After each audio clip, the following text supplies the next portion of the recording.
I'd like to welcome to the podium Nicole Johnson.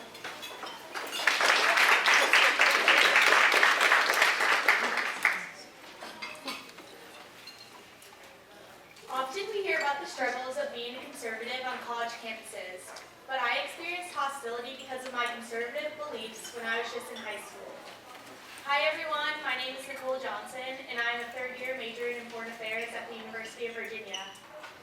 I want to share with you all today some incidences and how I've learned to be brave and bold and stand up for myself as a conservative. Hopefully, through my experiences, you all will be able to take away some vital lessons that I wish that I had known in high school. I attended high school at the National Cathedral School, which is better known as NCS, and it's 4 miles away from where we are right now in Washington, D.C. It was an all-girls Episcopalian high school. High school was somewhat of a shock to my system and political beliefs because my grade school where I attended before was very sheltered and conservative. NCS was everything but that. This may surprise some of you, seeing as NCS was a religiously affiliated institution. There were militant feminists who consistently complained about the inequalities between us and our brother school across the way, where both of my brothers attended. There were transgendered students at my all-girls school, which was perplexing to say the least. Honestly, I did not know what the term even meant until my first week at NCS. And the head chaplain my senior year was an atheist. The atmosphere certainly took me by storm. I knew that going to school in the city was going to be somewhat more of a liberal environment, but I was not prepared for what I was about to get myself into. I quickly learned that NCS is extremely progressive and that the teachers, administration, and other students would consistently try to make me feel inferior about my conservative beliefs. My junior year of high school, we were required to take an American literary traditions course for a semester. A popular discussion method at my high school is called the Harkness method.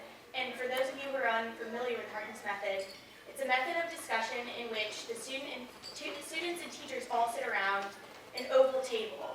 The teacher will start discussion with a prompt from last night's reading, and students will chime in as they please. So it's run kind of like a chat at a cocktail party or whatnot. There's no calling on individuals or hand raising. The 3 books we read that semester were The Scarlet Letter, The Adventures of Huckleberry Finn, and The Great Gatsby. My American literary teacher was homosexual, and he aggressively pushed his opinions on all of us students.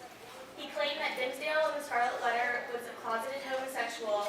He equated the struggles of African Americans during the Jim Crow era to the struggles of homosexuals today, and he claimed that Nick and Mr. Gatsby and the Great Gatsby were gay for each other.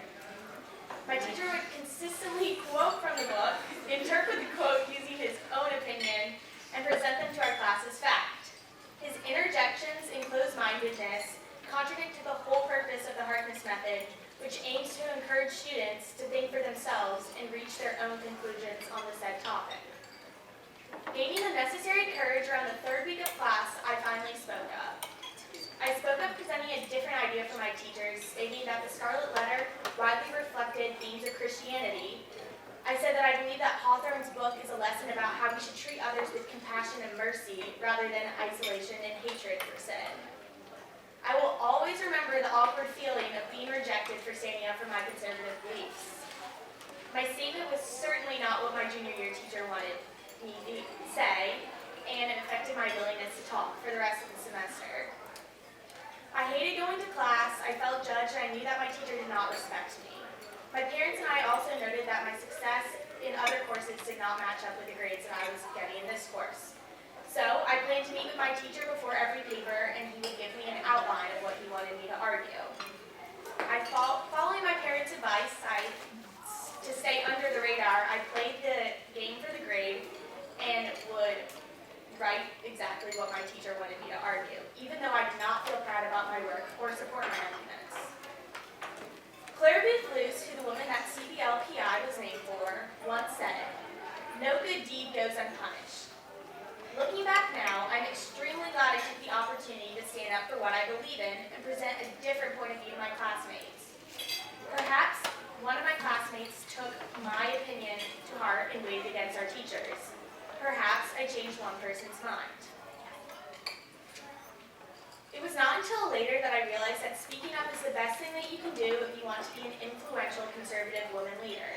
I learned most of these lessons this summer with my internship with CBLPI. The number of conservative women leaders that I was so fortunate to hear and learn from all had one theme in common: be bold. In order to be bold, you must speak up. You must hold firm your conservative values and respectfully challenge and debate the left. You are all the future of the conservative movement, and whether you choose to speak up will determine the conservative movement's success. It is your job to present conservative arguments to your classmates because, unfortunately, they only receive leftist arguments from leftist teachers. If you are all in the minority at your high schools, as I was, I urge you to count your blessings. I've had teachers tell me that they don't support my conservative values. I've experienced teachers laugh at me and roll their eyes when they looked over a paper when I supported Sarah Palin's book, Going Rogue. I've even been confronted and falsely accused of using the N-word and being a racist because I argued against affirmative action programs.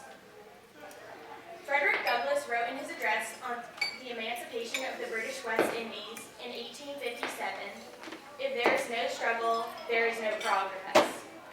Without the hostility, name-calling, and debates with liberal teachers and students, I would not be the informed, strong-willed conservative that I am today.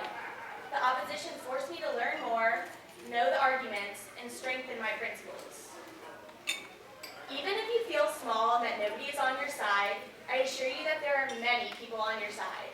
The conservative movement is alive, it is well, and there are strong women leading the fight. I'm extremely thankful for my internship with CBLPI because it has opened my world to the multitude of conservative women leaders that are fighting for us. If you take away one piece of advice from my experience, I hope that it is to be brave and bold, because there is a lively conservative movement behind you. You are not alone. Thank you.